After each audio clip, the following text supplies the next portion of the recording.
You are listening to Bound by Death Sorcerer, written by Akumah and voiceover by Sara. Akumah Audiobooks.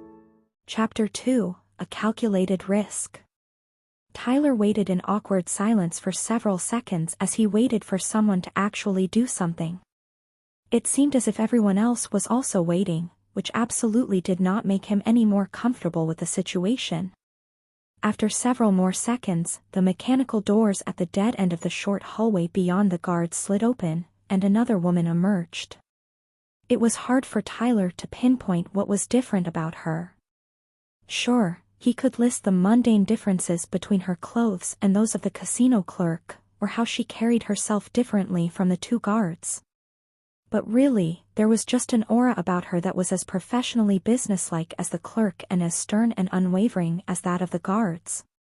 While she carried no visible weapon and wore no apparent armor, Tyler instantly registered her as dangerous. "Listen to your instincts," Lord Harold once told him. "They may not always be right, but there's always a reason for them, even if you yourself don't understand why."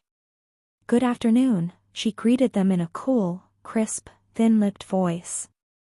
"Welcome to Law Island Bonita, Lord Harold." Deva. Tyler spared a sideways glance to Lord Harold. The master alchemist remained completely unfazed and at ease, and it would seem that he recognized the newcomer. "I wasn't expecting to see you here," he continued. "A most welcome surprise." The woman, Deva, remained as impassive as a rock. "I will be escorting you to see Lord Harley for your meeting today." Shifting her gaze slightly to land on Tyler, she pursed her lips for a moment. "I trust that your aide won't be troubled remaining with our esteemed casino representative?" Deva subtly indicated the clerk with the last comment, and Tyler tensed slightly while reminding himself of the #1 rule: brave men die in glory, but cowards live. If they wouldn't allow him to continue, he would turn back. "You can always try again if you aren't dead." On the contrary, Lord Harold drawled while clasping both calloused hands atop his polished black cane, "I must insist that my aide Pierre accompany me all the way to our host." Frowning, he cocked his head to the side at Tyler. "On account of my poor health, I have decided that I must always be accompanied by an adequately prepared personal aide." Deva frowned as well, but Lord Harold continued. "If it is truly not possible to continue alongside my companion, I must request that we reschedule and relocate our meeting to a less sensitive location." Deva flicked her eyes back and forth between the pair before straightening her already stiff posture. "Very well then." She then glanced between the two statuesque guards. "Guards, if you would please validate them." The guard on the right, the one with the clawed mitt, stepped forward, while her sword-bearing partner remained at attention. Tyler suspected that the policy was for one guard to conduct the search while the other kept watch, both over his partner and the people being searched, as well as remaining vigilant over the entrance as a whole. The female guard beckoned for Lord Harold to step forward, and he obliged. Raising her mitt, she slowly and methodically waved her hand across the entirety of his body, carefully wiggling and curling her fingers as she did so. To Tyler, the whole process looked rather silly, but he didn't doubt that what she was actually doing was complex, and he also knew better than to not take it seriously. Halfway through, the guard frowned. "Do you have any alchemical products in your coat pockets?" "Yes. My medicines." Tyler licked his lips, flicking his gaze between the guard and his boss. What happened next was critical to the success, or failure, of the entire mission. "May I see them?" Slowly and carefully, Lord Harold unbuttoned his luxurious scarlet coat. Reaching into the interior breast pockets, he retrieved 3 small vials of pale yellow liquid, along with a simple metal tin, which Tyler knew contained several dozen pills that the alchemist had synthesized himself. Raising her mitt again, the guard inspected the items, tilting her head and frowning as she did so. Finally, she glanced back at Deva with a torn expression on her face. "Per protocols, I really don't think we're supposed to allow anything like this through." Tyler's gaze bounced back and forth between the guard, Deva, and Lord Harold like a child's toy ball. Deva had now pursed her lips again, clearly scrutinizing the items herself. After a tense moment, she flicked her eyes up to meet Lord Harold's flat gaze. "Would you be willing to leave the medicine here with our guards? I can ensure that they will have it ready at a moment's notice, if absolutely necessary." Lord Harold remained silent for a moment, but lowered his hand. "Yes, I can do that." Tyler's muscles loosened, and he restrained a sigh of relief. It looked like they would be able to proceed according to plan after all. Retrieving a small, velvety pouch, the guard held it open and Lord Harold carefully deposited the 3 vials and the tin inside. The guard attached it to her belt and then beckoned Lord Harold to step through. Once he had passed through and stopped next to Deva, the guard indicated that it was Tyler's turn to step forward. He obliged, and the guard began the same process she had performed with his boss. This time, Tyler definitely didn't think it was silly. The best way he could describe the sensation was like if someone were blowing cool air across his bare skin, except he could also feel it inside of his body. It was highly disorienting, not to mention just plain uncomfortable, and he didn't bother to conceal his relief when she lowered the mitt. "He's good," the guard called back. "What about the ring?" Deva pointed to Tyler's left hand. Shrugging, the guard motioned for Tyler to raise his hand, and she held her own up to it. "It's just a loop of metal," she replied. "Completely mundane." Nodding, Deva beckoned for Tyler to step through. "Very well then." Actually, the guard was wrong, but Tyler couldn't fault her. The ring was actually part of a pair of incredibly valuable enchanted items which Lord Harold had only recently, and begrudgingly, allowed Tyler and Pierre to use. The enchantment itself was just a common, low-value, short-range signaling device. All it could do is send and receive a notification with the other ring with no additional context. What made the pair of items so incredibly valuable is that they were supposedly completely immune to nearly all forms of enchantment detection, a claim which they had rigorously tested, and which continued to prove true, as demonstrated by this very occasion. Stepping past the guards, Tyler joined Lord Harold and Deva.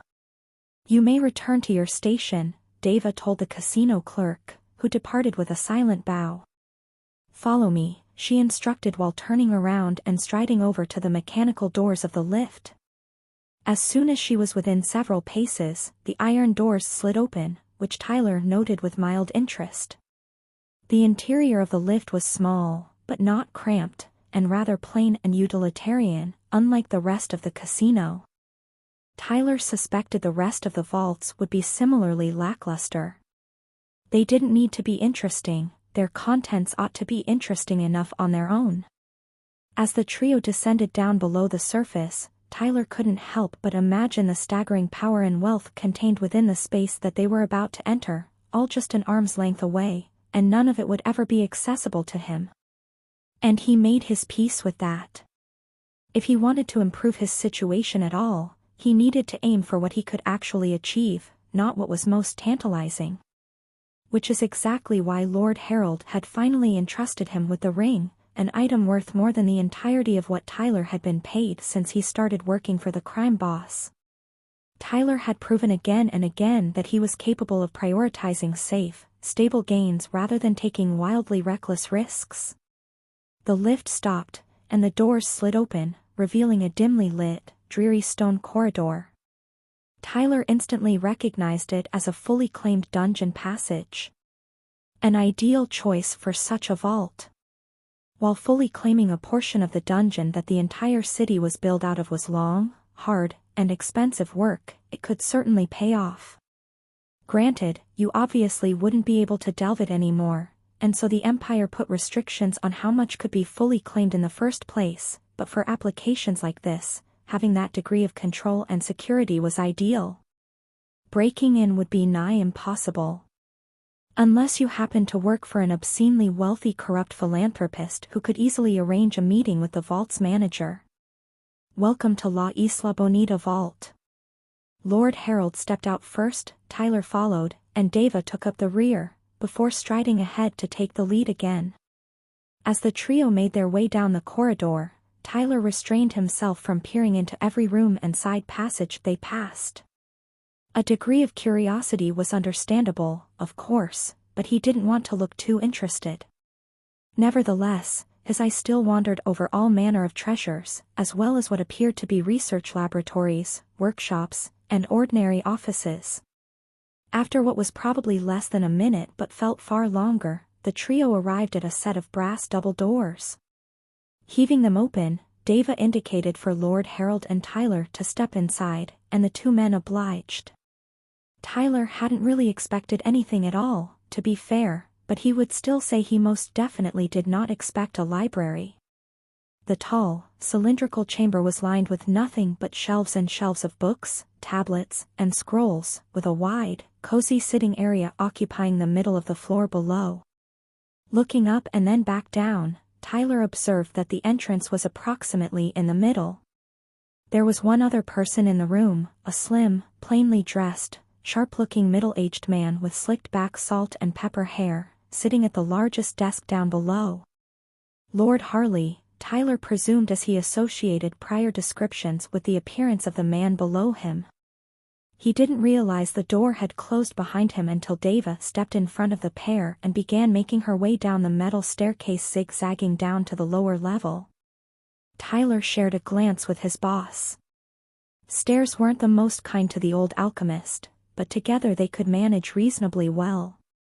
Supporting Lord Harold by the shoulder, Tyler helped his employer down one step at a time. A minute or so later, the pair joined Deva at the foot of the staircase, and the trio approached the seated man in silence. Their host appeared to be engrossed in what Tyler guessed was some kind of record book, occasionally marking down a quick note with a silver fountain pen. Instead of announcing their presence, Deva merely remained motionless with her hands folded, leaving Tyler no choice but to do likewise. After making a few more entries, the man looked up, glancing between Tyler and Lord Harold with an emotionally devoid, hollow gaze. Lord Harold. May it be my pleasure to welcome you to La Isla Bonita Vault. Tilting his head, Lord Harold smiled slightly. I regret to inform you that Miss Deva has already done so. Lord Harley stared at the old alchemist blankly for several seconds. Finally, he blinked. Please, take a seat. Stepping forward, Lord Harold eased himself down into the single-cushioned chair directly across the broad wooden desk from their host. As there was only one chair, Tyler remained standing beside Deva. So, Lord Harley began as he steepled his bony fingers, here to steal one of our artifacts? Tyler blinked, and Lord Harold coughed. Lord Harley chuckled. It was a strange sound, vaguely reminiscent of a rusty hinge creaking back and forth. That was a joke. He frowned. Anyway, I'd like to dispense with the usual formalities and get straight to business, if that's all right with you. Right as he finished speaking, Tyler received an alert from his ring. Pierre was alerting him that it was time to make his move. Akumah Audiobooks.